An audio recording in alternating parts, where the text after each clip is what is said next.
Lynn here at Full Purpose and Heart, and today I'm going to do a recap of January 2018 Elevated and how my month went, and just kind of a recap of all that good stuff, and then we'll check in and start our February.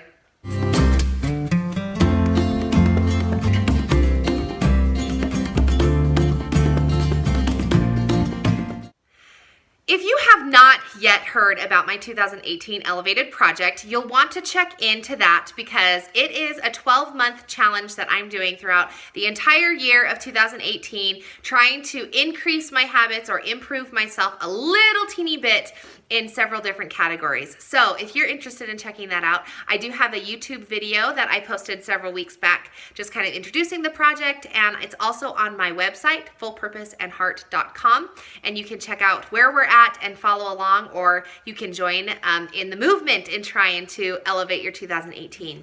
So for January, our theme was to elevate our organization. And I do have to report that my January was really, really good. I did things that I probably would not have done if I were not participating in this project. So that is exactly what I set out to do. Did I complete everything perfectly? No. And is there still room for improvement? Of course there is. But overall, it's been a really good month. So let me just quickly kind of overview some things that I did. I have my planner here, just to help me remember what it is that I did each week. So the first week we elevated our planners. I purchased my planner. I also planned the entire year. So I kind of chatted with my husband about what the best way for him. He is not a paper and pencil planner at all. So we kind of came to this solution that I'm going to be putting major events on our family calendar, which is digital and online, so that he always knows moments when I need him to come home early from work for various, appointments or scheduling conflicts or whatever it is that I need him to come home and help with the kiddos, or just so that he knows on days when I'm taking the kids to the dentist or we have whatever, things going on. So that was a great conclusion and solution that we came up with, and probably would not have happened if I didn't do this project, because in previous years, he is always kind of like, what day are we doing that? And I know you talked about it, but now I can't remember because he doesn't do a written planner. So now our organization is elevated because he knows what I'm doing and I know what he's doing. And although I am not a digital organizer, he is. So we've kind of come to that good solution for the both of us. The second thing that I organized was my meals. I started doing Blue Apron, which won't be an indefinite thing because my budget doesn't necessarily allow for that. But I really love having Blue Apron. It provides really healthy meals. It gives me 3 meals a week already planned and ready to go.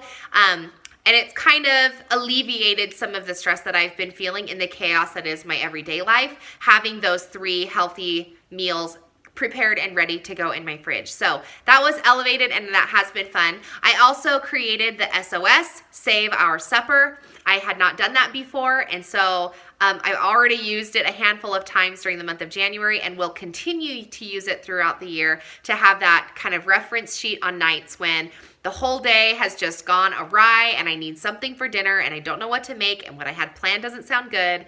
Now I have my SOS meals already kind of written out and ready for me to go. So that was a really good kind of benefit.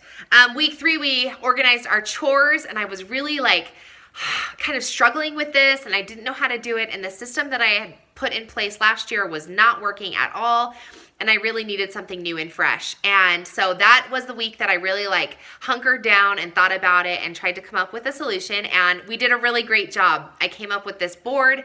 I made little sticker magnet things that we put on it, and I assigned my children jobs. So my 5-year-old now they're very simple chores, but as simple as they are for him and for me, it really has alleviated that moment in my morning and in my evening. So my 5-year-old opens all of the blinds in the house at 8 o'clock, and then he sweeps the floor underneath the table and makes sure that all of the cushions are on the table, because my kids like to pull the cushions off of our chairs.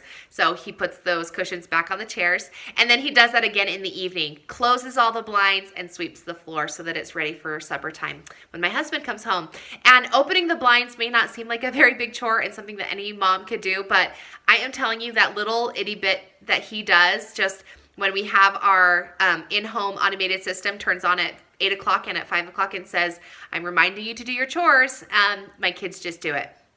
So that's been really good. I tried to implement the word, we were using the word contribution, and my kids were doing contributions, and that is still a really good word, and I teach my children that that's what they are, but we actually use the word jobs in our house now because contribution is too many syllables.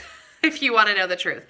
So that was a really good week, and I was, I feel like now my kids have a little bit of responsibility. Oh, I'll tell you one more thing. My 3-year-old, she's 2 years old, and her job is every morning she goes to, she gets a grocery bag out of the pantry. There's a little spot where I keep all of our grocery bags, and she goes around and collects all of the dirty diapers, puts them in the grocery bag, and so that we can take them out to the garbage both in the morning and at night. So that's really helpful because we don't have like a collecting bin, like a diaper genie or anything like that. And I'm not really great at throwing them in the trash immediately. So if she's going to refuse to be potty trained, I'm going to make her clean up the diapers. And anyway, so that's also been helpful because now I don't have diapers that sit around my house for far too long. So anyway, that was a really, really good week. This last week was organizing our closets, and I did my daughter's closet, who had grown out of all of her clothes, and I filled 2 huge boxes full of her clothes and kind of sorted everything and figured out what she had and what she needed. So that was really great. And then I ran over to the thrift shop and was able to purchase her new dresses for Sunday because that really was the only thing she needed. Whereas at the time, before I had cleaned it out, I was like, she needs shirts, she needs pants, she needs everything because she's grown out of everything. That wasn't the case at all. I just needed to organize what she did have. And now I know she has a good stack of winter shirts, although when the summer comes, I'll need to go and find some summer shirts. So that was really good to just kind of organize that and see what she had and what she didn't have. I also organized my closet and my husband's closet. Well, he did his stuff, but we worked together and organized that. That took out, oh my gosh, guys, it looks like we were moving. We cleaned out like 4 huge boxes of old clothes.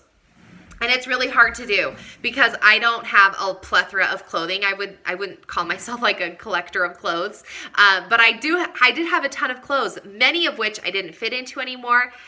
Some of those clothes I don't fit into anymore are my favorite shirts, and so someday when I have my pre-baby body back, I use air quotes because who knows how long it's going to take me to get to that someday, but I do have some of those really cute favorite shirts. But as a general rule, if it was a shirt that cost me less than $10, $12, and I'd had it for more than a year, which everything in there I'd have more than a year, I tossed it. Because if it's less than $12, I'm pretty sure it wasn't meant to be worn 100 million times like I had been wearing them. So I cleaned out all of that. I cleaned out my pajama drawer because I had tons of pajamas that were mismatched or didn't fit or were all stretched out and just kind of unnecessary. So I threw a lot of clothes away. And I also had a huge box of donation items of just stuff that I wasn't wearing anymore. And it was time to just let someone else have it. So huge closet rehab. And although I had tons of closets that I didn't get to that I want to do, some that I are more than a want, but I really need to do. Those are still on my list, but that was a really productive week, and it was good that now I can just breathe easy and be like, all right, I did it, and now we'll just move on to the next week. So that was really great.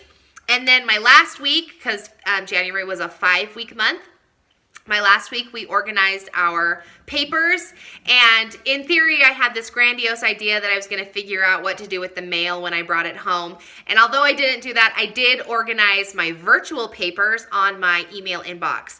And I went through and unsubscribed to countless people out in the world who are filling my inbox with their most recent offers or newsletters or yada, yada, yada. And I scaled way back on stuff that I was just literally every morning, like delete, delete, delete, delete, delete. Like, and I have like 10 to 15 messages every morning from different companies and people and vendors telling me about their newest offer or their greatest deal or have you seen this? And I literally like opened every message, scrolled to the very fine print at the very bottom of every email and clicked that unsubscribe button for countless people. And I am telling you, my email inbox is not nearly as cluttered or overwhelming as it used to be. So that was a good plus, and it's taken me several days to do. I started it last week, so that would be my recommendation if you are working on organizing your papers to organize your virtual papers as well. And that email inbox can be extremely flooded with virtual papers that you can just unsubscribe to and get rid of. So anyway, January was a very positive month, and I did elevate my organization. Little pockets of my life are a little bit more organized than they were before, which was the whole purpose of Elevate 2018. So our next month is February, which is the month of love, and so I'm keeping with that worldly theme of the month of love, and I'm going to elevate our relationships. If you want to be a part of this, please check fullpurposeandheart.com. You can download our free calendar on the February link in that forum, and you can check it out and see and kind of follow along. February, there's a lot more going on because I just have suggestions of things that you can do that kind of go along with elevating our relationships and showing our love to each other. I'm also going to be doing a challenge which is not on this calendar, but I'm going to try and go screen-free when people are around me. So I'm not going to be looking on my phone at my social media or Pinterest or whatever it is when I am in the same room as my kids, my husband, my friends, even if it is we're just sitting around and, watching TV or something. So although sometimes at the end of the day when my kids are in bed, my husband watches a basketball game and I get work done. So in those cases, it's okay, but I'm not going to be doing it while my kids are in the room, which I'm sometimes known to do around the lunch table or whatever. So anyway, that's going to be my big goal for the whole month. And then for each week, we've got different things planned. So you'll want to go over and check out fullpurposeandheart.com, download this free calendar so that you can follow along with us. So anyway, hopefully you'll be a part of it, and thanks so much to those of you who contributed to January, and we're off to a new month. So let's go ahead and get started. We'll elevate our February and elevate our relationships. We'll talk to you in another video, guys.